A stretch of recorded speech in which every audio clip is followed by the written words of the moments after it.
Our mission today is to crack open Brian Tracy's classic audiobook, No Excuses, The Power of Self-Discipline. We want to find that master key that separates those two lives we just talked about. Because, according to Tracy, that gap between the wildly successful and the chronically stuck, it is not about luck. No, not at all. And it's not innate talent either. It actually all comes down to a very specific kind of metaphorical geographical location. Yes, a place called Someday Isle. Someday Isle. I mean, it sounds like a tropical resort, Yeah, right? it really does sound nice. But it's actually this mental trap where, like, 80% of the population lives permanently. Wow, 80%. Yeah.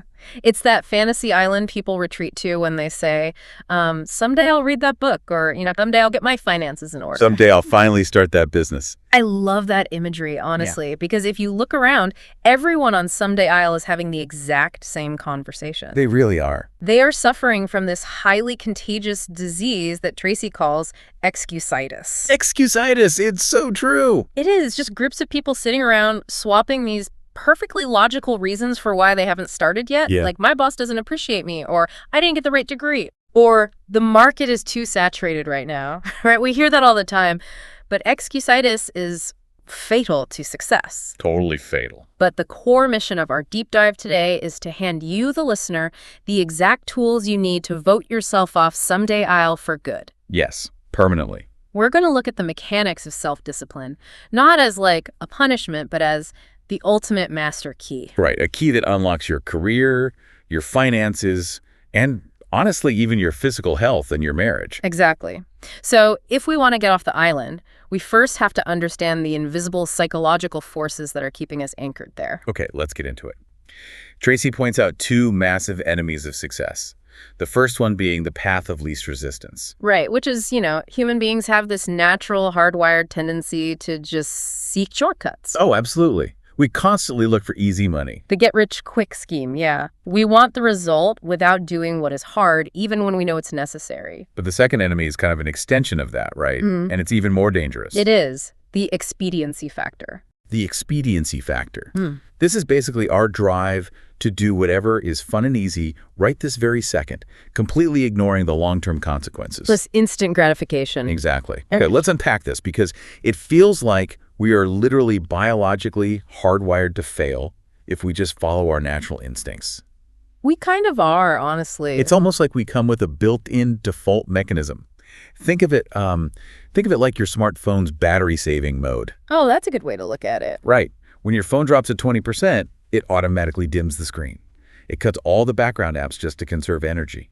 Human nature is exactly the same. Because evolutionarily, conserving energy kept us alive. Right. So unless we actively override that instinct, we automatically default to tension-relieving activities. Like scrolling social media for an hour. Yeah, instead of goal-achieving activities, which require massive cognitive energy. That is a brilliant analogy. The brain just wants to save calories, so it pushes you toward whatever relieves tension the fastest. So you have to, actively flip the override switch. You really do. And what's fascinating is how universally recognized this override switch is among high achievers. Yeah, the sources talk about that. Right. Tracy mentions a legend in the field of personal development named Koppmeyer. And this guy spent 50 years studying success. 50 years? Half a century, yeah. And he isolated 1,000 distinct proven success principles. Wait, 1,000 principles? I mean, nobody has the bandwidth to memorize 1,000 principles. Exactly, nobody does. But when Koppmeyer was asked which of the 1,000 was the absolute most important, he didn't even hesitate. Really, just one? Just one.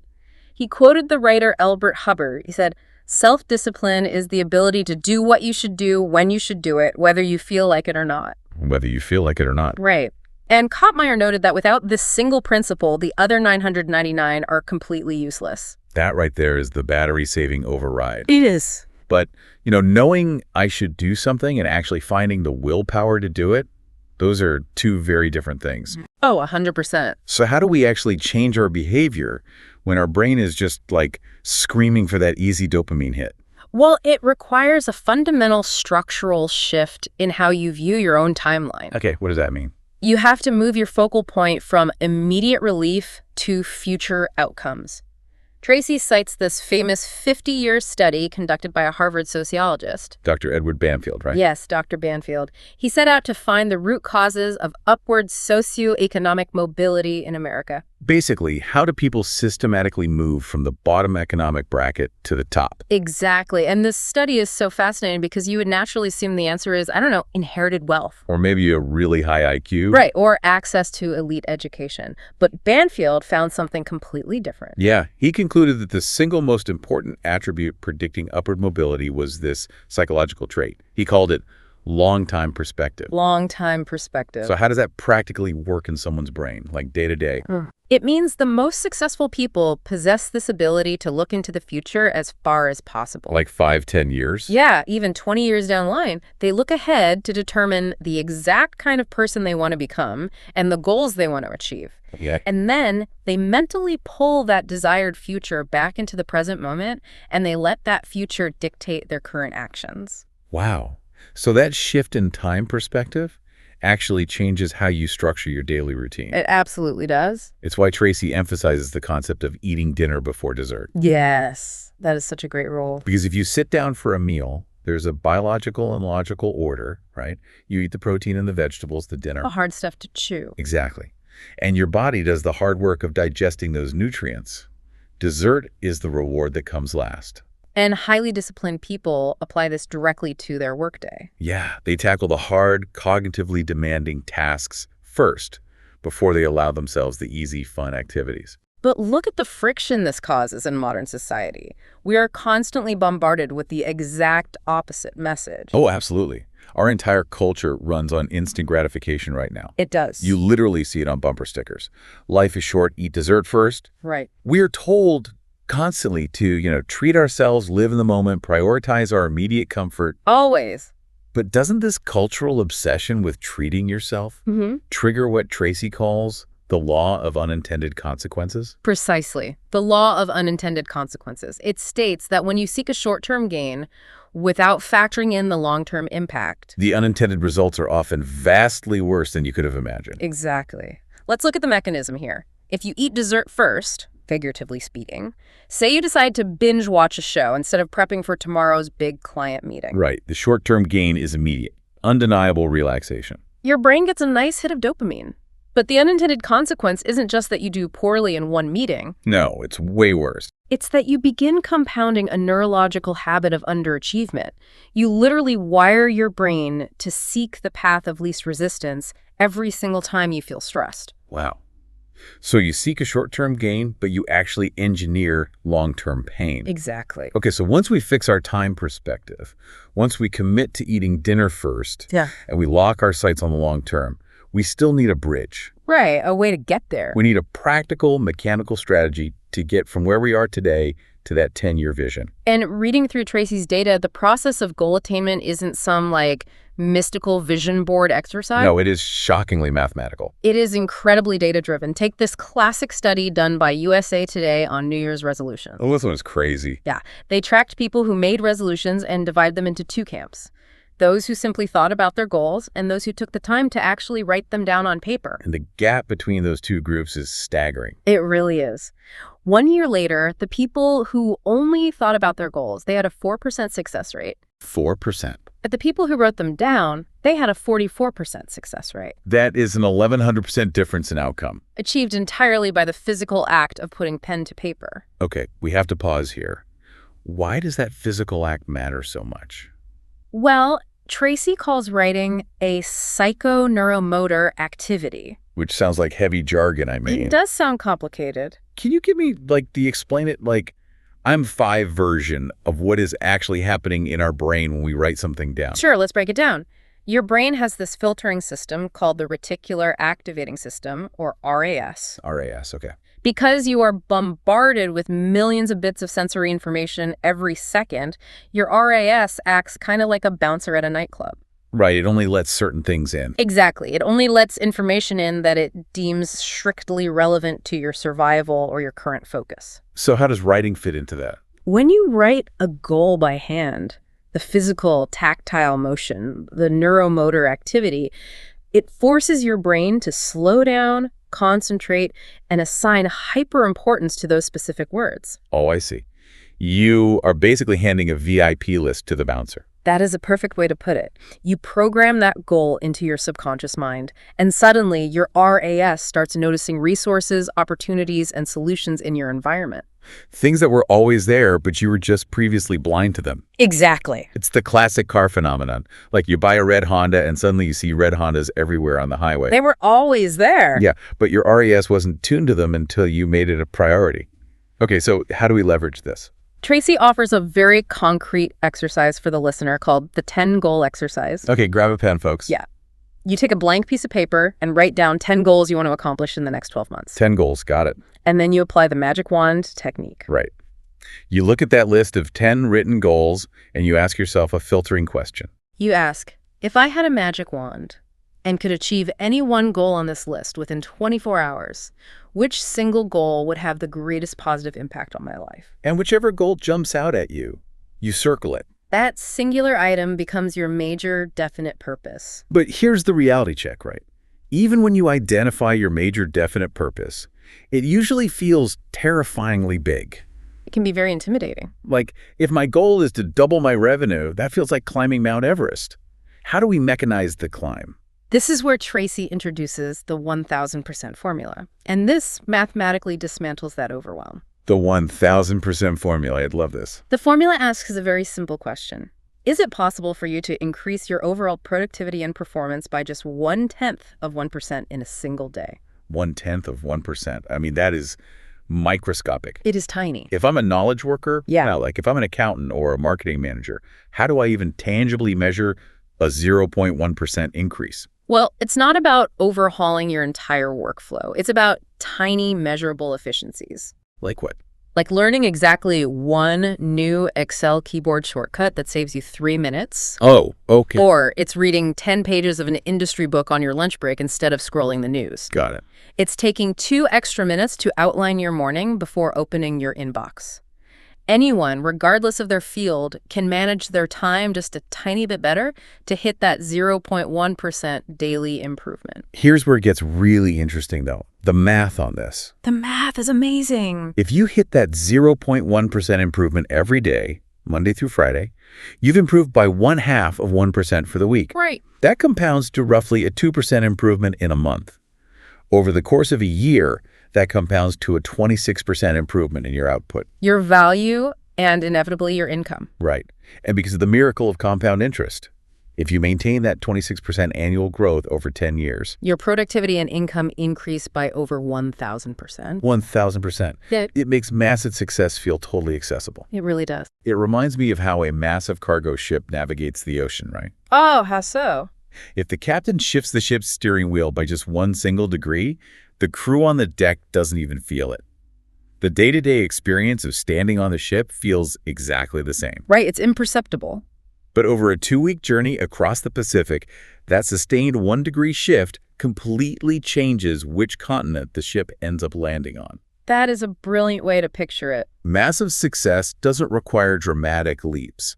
It just requires a 1-degree shift, held consistently over time. That is exactly how you translate discipline into a career. Yeah. And speaking of careers, Tracy gets very explicit about what it takes to maximize your value in the marketplace. It Right. starts with a pretty controversial concept called the 40-plus formula. Okay, the 40-plus formula. The basic premise is that working 40 hours a week only guarantees your survival in the marketplace, Correct. If you only put in 40 hours, your income will grow at about 3% a year. which honestly barely keeps up with the historical rate of inflation. Exactly. You aren't getting ahead, you are just surviving. Tracy's data shows that everything you invest over 40 hours is what actually fuels your success. Right. He notes that the average self-made millionaire in America works 59 hours a week. Okay, I have to push back hard on this. Yeah. Because 59 hours a week sounds like a fast track to absolute burnout. I get that. I mean, modern occupational research consistently shows that human productivity falls off a cliff after about 50 hours. Right, the brain needs rest. The brain just fries. Yeah. How does Tracy reconcile the sheer volume of hours with the quality of deep work? We can't just champion hustle culture for the sake of exhaustion. That is a totally valid, critical pushback, and it's exactly why the 59 hours aren't about just keeping a chair warm. Okay, so what is it about? Tracy isn't advocating for 59 hours of mindless email checking. The volume of time only works if you pair it with what he calls the law of three. The law of three. The law of three states that out of all the dozens of minor tasks you do in a given week, there are only three primary tasks that contribute 90% of your actual value to your company or business. Oh, wow. So it's about prioritization, not just perspiration. Exactly. The average employee wastes roughly 50% of their time at work. 50%. That's half the day. Half the day. And studies show 37% of that wasted time is just idle chatter with coworkers. Or extended coffee breaks. Or getting distracted by social media, yeah. The discipline isn't just working longer, it's the brutal rule to work all the time you're at work. When you identify your top three tasks, you put your head down and you execute those tasks relentlessly. But practically speaking, when you are sitting at your desk and your inbox is blowing up and your boss is pinging you on Slack, It's chaotic. how do you know if a task is actually part of your top three? It can be tricky. I love the forcing function Tracy provides for this. Oh, the hourly rate calculation. Yes. He tells you to calculate your exact hourly rate. You take your desired annual income, let's say it's $100,000, Okay, 100,000. and you divide it by 2,000, which is roughly the number of working hours in a year. Right. So 100,000 divided by 2,000 gives you $50 an hour. Right. It attaches a hard metric to your time. Once you know that number, you keep it front of mind all day long. Before you engage in an activity, you ask yourself, is what I'm doing right now worth $50 an hour? Such a powerful question. If you are chatting by the water cooler about last night's football game or organizing your desk drawer, the answer is definitively no. No one is paying $50 an hour for that. Exactly. You have to use self-discipline to drop the low-value task and get back to your high-value three. It creates an incredible mental filter for your attention. It really does. But as we move from career to personal life, Tracy makes a really vital pivot. Because life isn't just work. Exactly. Discipline cannot be isolated to your professional output and your wealth. True success has to be holistic. Right. If you build a massive company and make millions of dollars, but you suffer a heart attack at 45 and your family resents you, you haven't succeeded. No, that's a tragedy. We have to apply this exact same rigorous discipline, this same override of the expediency factor to our bodies and our relationships. Absolutely. Let's look at health. Tracy references the famous Alameda study. Oh, right, the health study. Yeah, they tracked thousands of people over 20 years to identify the daily habits that lead to a long, healthy life. 20 years of data. Yep. It highlights obvious things like exercising regularly and not snacking between meals. But the most demanding discipline involves the dietary elimination of what Tracy calls the three white poisons. The three white poisons. Yes. Sugar, salt, and white flour. Yes. And the biology behind why this requires so much discipline is really fascinating. Break it down for us. Let's take white flour and sugar. When you consume them, they spike your blood glucose levels rapidly. Right, the sugar rush. Your body responds by flooding your system with insulin to bring the sugar down. Which then causes that awful metabolic crash. Exactly. This crash is what gives you brain fog and makes you crave even more sugar. It's a vicious cycle. And furthermore, white flour has had all the natural nutrients and fiber bleached right out of it. Yeah, it's terrible stuff. It's practically an inert, chalky substance that acts like glue in your digestive tract. By having the discipline to cut these highly processed spikes out of your diet, you literally reset your body's metabolic set point. You stabilize your energy. You drop excess weight, and you completely change your physical capacity to do the hard work we talked about earlier. And that physical energy directly impacts your emotional resilience, too, which actually leads us to Tracy's definition of happiness. Okay, let's talk about happiness. He roots it in a psychological concept called the locus of control. Locus of control. This is a cornerstone of self-discipline. Your locus of control can either be internal or external. True. Sustainable happiness comes from an internal locus of control. That's when you fundamentally believe that you are in the driver's seat of your life, making your own choices. Taking ownership. Exactly. Unhappiness, anxiety, and stress stem from an external locus of control. When you feel like a victim of your circumstances. Yes, when everything happens to you. What does that actually look like in the real world, though? Like in a workplace? Sure. An external locus of control sounds like, I didn't get the promotion because my boss has a personal grudge against me. It places all the blame outside yourself. Right. But an internal locus of control sounds like, I didn't get the promotion because I didn't clearly communicate the return on investment of my recent projects. I need to get better at managing up. The internal locus takes 100% responsibility. Yes, it does. And we have to take that same responsibility into our relationships, too, particularly how we communicate. That is so true. Tracy points out that a lot of relationship breakdown isn't malicious, it's just mechanical. Mechanical, yeah. He uses a really vivid analogy for how differently men and women often process communication. It's quite the behavioral contrast. It really is. Tracy suggests that when a man communicates, he is often highly compartmentalized. Like a car. Yeah, it's like having two headlights on a car. Very focused, single task oriented, just driving straight ahead to fix a specific problem. But a woman's communication style is often more integrated. Right. Tracy likens it to a fully lit Christmas tree. She is adept at processing multiple emotional, historical, and sensory inputs simultaneously. Now, whether you want to debate the precise neurology of that or just view it purely as a behavioral observation.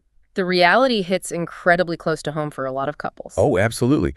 When a headlight communicator meets a Christmas tree communicator, the potential for catastrophic misunderstanding is huge. It really is. Which means good listening isn't just a passive trait. It is a highly disciplined practice. Exactly. To bridge that communication gap, Tracy lays out the 4 disciplines of listening. Okay, what are the 4 disciplines? First, you must listen attentively without interrupting. Oh, that's hard. It is. That means physically putting down the phone, turning your shoulders, and fully facing the person. What's the second? Second, you must pause before replying. Let a full 3-second silence fall after they stop speaking. 3 seconds can feel like an eternity in an argument. It really can. But this ensures they are actually done, and it allows you to absorb the meaning rather than just waiting for your turn to fire back. Third, ask for clarification. Never assume you know what they mean. Use phrases like, how do you mean exactly? And fourth, feed it back to them in your own words. Just to prove you were actually paying attention. Right. So they feel heard. And when you look at all of this together, from the career strategies to the relationship advice, the underlying mechanism is identical. So what does this all mean? Think about it. The physical discipline of skipping the white bread at a restaurant. Right. The professional discipline of ignoring a buzzing phone to focus on a high-value task. And the emotional discipline of pausing for 3 seconds before interrupting your spouse. They are the exact same thing. They really are. They are all expressions of the exact same mental muscle, overriding the expediency factor. You are consciously choosing the long-term health of your body, your career, and your marriage. Over the short-term relief of eating junk, scrolling social media, or winning a petty argument. That is the ultimate synthesis right there. Whether you are trying to double your income, drop 20 pounds, or save a struggling marriage, the solution is never external. Never. It all comes down to accepting 100% responsibility for your life and applying the miracle of self-discipline. Period. When something goes wrong, you don't blame the economy or your partner. You simply say, I am responsible, and you take action. I love that. We've covered massive ground today, from the 1000% formula to the locus of control. It's been a great deep dive. But I want to leave you, the listener, with a final provocative thought to mull over. There is a hidden gem in Tracy's work called the law of reversibility. Ah, yes. The law of reversibility. This is incredibly powerful. It is. The law states a basic psychological truth. If you feel a certain way, you will naturally act in a manner consistent with that feeling. Right. If you feel disciplined, you will do disciplined things. Exactly. Yeah. But the miracle is that it works in reverse, too. Yes. If you act in a manner consistent with a feeling, even if you don't actually feel it yet, the feeling will eventually follow the physical action. The action generates the emotion. You essentially engineer the mindset through your physical behavior. Precisely. So here is your challenge for when you turn this audio off. What if, for just the next 24 hours, you didn't try to be disciplined? Okay. What if you simply acted the part to the most fiercely disciplined person you know? Just pretending. Right. Walk, talk, organize your desk, and make decisions exactly as if you are already a master of self-discipline. Play the role. Fake it till you make it. If you act the part, how quickly will the reality follow? Try it tomorrow. It just might be the very first step you take to finally pack your bags, head to the docks, and vote yourself off. Someday I'll for good.